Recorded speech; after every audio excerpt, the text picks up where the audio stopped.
ఓం నమో శ్రీ లక్ష్మీ వెంకటేశ్వరాయ శ్రీ మహాగణాధిపతే నమః. దేవం వందే జలధి శరదిం దేవత సార్వభౌమం వ్యాసప్రస్థ భువన విదిత ఇస్య వాహాది వా భూషాపేటి భువనమతలం పుష్కరం పుష్పవాటి సటీపాల శతమకముఖ చందనర్దుర్నోభూ.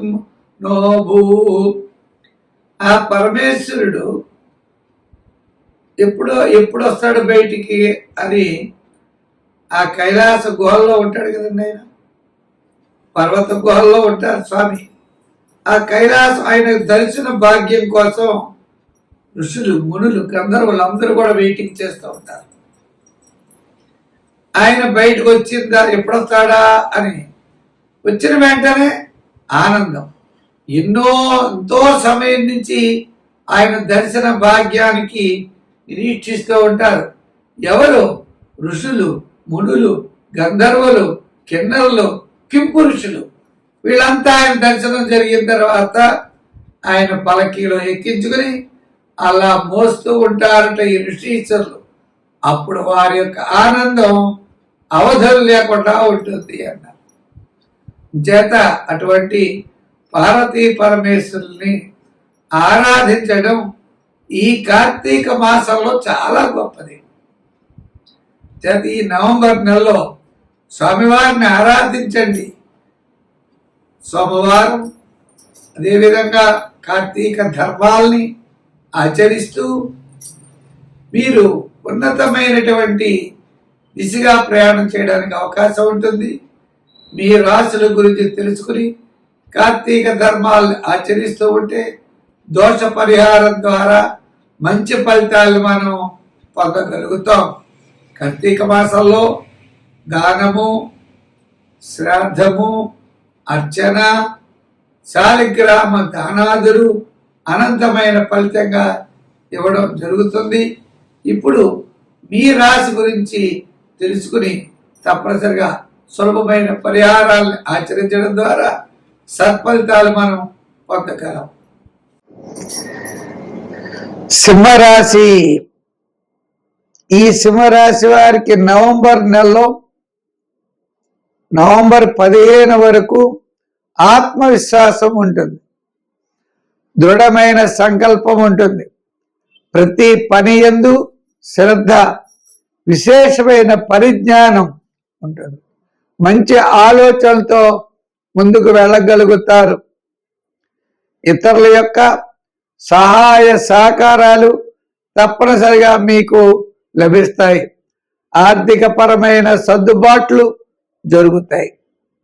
మరి ఈ అష్టమ శని ప్రభావం, గురుడు ఈ స్థానంలోకి వచ్చాడు, అయినా ఇబ్బంది లేదు. అయితే గ్రాముల యొక్క బలం మిశ్రమైనట్టుగా కనపడినప్పటికీ మీరు ఏదైతే కుటుంబ ఆర్థిక సంతానపరమైన వ్యవహారాలు ఉన్నాయో అవన్నీ కూడా చక్కటి అభివృద్ధిలో ఉంటాయి. మరి వీస్లో ఉన్నాడు గురుడు, దానివల్ల ఇబ్బంది ఏమో మనకి అనుకోవడానికి లేదు. చేత మిథున రాశిలో ఉన్న గురుడి యొక్క ఫలితాలే గురుడిచ్చే అవకాశాలు ఉన్నాయి. ఇంచేత అంటే ఈ సింహరాశి వారికి గురుడు యోగకారకుడు, అతను పంచమాధిపతి. అంతేకాకుండా మంచి అనుకూలమైనటువంటి ఫలితాలు మనకిస్తాడు. పంచమాధిపతి, భాగ్యాధిపతి గురుడు యోగాన్ని ఇచ్చేటువంటి కాలం కాబట్టి మీరు అనుకున్నటువంటి పనులన్నీ కూడా పూర్తి చేయగలుగుతారు. అష్టమ శని ప్రభావం వల్ల స్వల్పమైన ఆటంకాలు, సమస్యలు ఉన్నా వాటిని పక్కన పెడతారు. మీరు విజయం వైపుకి మీరు దూసుకుని వెళ్ళగలుగుతారు. ఐటీ రంగం, ఇప్పుడు ఈ యొక్క ఉద్యోగస్తుల విషయానికి వస్తే శ్రమ ఎక్కువైన ఆర్థిక ప్రయోజనాలు ఉంటాయి. రాజకీయ నాయకులకు కూడా మంచి గుర్తింపు ఉంటుంది, ఎక్కువ కష్టపడతారు, మంచి ఫలితము, కీర్తి ప్రతిష్టలు, అధికారుల యొక్క మెప్పు పొందుతారు. పై ఉన్నత వర్గీయుల యొక్క ఆదరణ మీకు లభిస్తుంది. ఇంకా వృత్తుల్లో కళారంగము, న్యాయవాదులు, వైద్యులు, ఇలా చేతి వృత్తి పరివారు వీరికి అందరికీ కూడా నవంబర్ 15 వరకు ఆర్థిక పరమైన డెవలప్మెంట్స్ కనపడుతున్నాయి. వ్యాపారాత్మకంగా మనం చూసినట్లయితే ఐటీ రంగం, షేర్స్ వారు, రియల్ ఎస్టేట్ వారికి నవంబర్ 15 వరకు చాలా అనుకూలం. నవంబర్ 15 తర్వాత షేర్స్ వారు చాలా జాగ్రత్తలు తీసుకోవాలి. సంఖ్యల్లో 2, ఆరాధనలో అమ్మవారి యొక్క ఆరాధన, రంగుల్లో తెలుపు, ఎరుపు వాడండి, మంచి ఫలితాలు ఉంటాయి. కర్కాటక రాశి. ఈ కర్కాటక రాశి వారికి గ్రహముల యొక్క బలం చూస్తే మిశ్రమంగా కనబడిన కుటుంబ ఆర్థిక సంతానపరమైన వ్యవహారాల్లో జాగ్రత్తలు తీసుకోండి. ప్రతి పని యందు తొందర పనికిరాదు. ఆర్థిక వ్యవహారాలు కూడా ఎక్కువ వ్యయం జరిగే అవకాశాలు ఉన్నాయి. సంతానపరమైనటువంటి వాళ్ళు మిమ్మల్ని ఆదరిస్తారు. సంతానపరంగా మీకు ఏ విధమైన ఇబ్బందులు లేవు. ఆర్థిక పరంగా మాత్రం ఆదాయానికి మించినటువంటి వ్యయం జరగడం ద్వారా మీ యొక్క ఆదాయం మీ చెప్పు చేతల్లో ఉండేటువంటి పరిస్థితి లేదు. అంతేకాకుండా మంచి వార్తలు, శుభవార్తలు అందుతాయి. మంచి చక్కని ప్రయోజనాన్ని పొందగలుగుతారు. సోదర వర్గ సంబంధమైన అనుకూలత, స్థిరాస్తి డెవలప్మెంట్స్ ఖచ్చితంగా నవంబర్ 15 నుంచి నవంబర్ నెలాఖరు లోపల కనబడుతున్నాయి.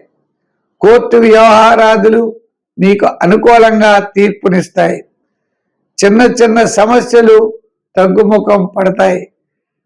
వృత్తుల వారికి అవకాశాలు మిశ్రమైనటువంటి ఫలితాలు ఉంటాయి. అవకాశం ఉంటుంది, ఆర్థికంగా అంతంత మాత్రంగా ఉండే అవకాశాలు ఉన్నాయి. ఇంకా చేతి వృత్తి పరివారు, కార్మికులకి, కళారంగం వారికి అవకాశాలు మీకు నవంబర్ 15 వరకు ఉంటాయి. ఇంకా వ్యాపారాత్మకమైన డెవలప్మెంట్స్లో కాంట్రాక్ట్స్కి, చిన్న చిన్న వృత్తులు చేసుకునే వారికి, ఫైనాన్స్, జనరల్, కిరాణా, మెడికల్, ఫ్యాన్సీ వారికి, సినీ రంగం వారికి, ఇలా అంటే రియల్ ఎస్టేట్ వారికి, షేర్స్ వారికి నవంబర్ 15 నుంచి నవంబర్ నెలాఖరు లోపల అనుకూలంగా ఉన్నది. దీర్ఘకాలిక ప్రయోజనాన్ని ఇచ్చేటువంటి పనులు కొన్ని ఉంటాయి. వారికి ఏదైనా మీకు గ్రహాల యొక్క బలం మిశ్రమమైనటువంటి ఫలితాలు ఉన్నాయి. కాబట్టి ఆధ్యాత్మికమైన చింతన ద్వారా కార్తీక మాసంలో శివక్షేత్రాల్ని దర్శించండి, శివాభిషేకం చేయించండి. నంబర్ మీరు ఎక్కువగా 2, 4, 7 వాడండి. తెల్లని వస్త్రాలు దానం చేయండి, తెల్లని బియ్యం దానం చేయండి, అన్నదానం చేయండి. ఆకలిగా ఉన్న వారికి అన్నం కానీ గోధుమ రొట్టెలు కానీ పెడుతూ ఉండండి. తద్వారా విజయం మీకు తప్పనిసరిగా లభిస్తుంది.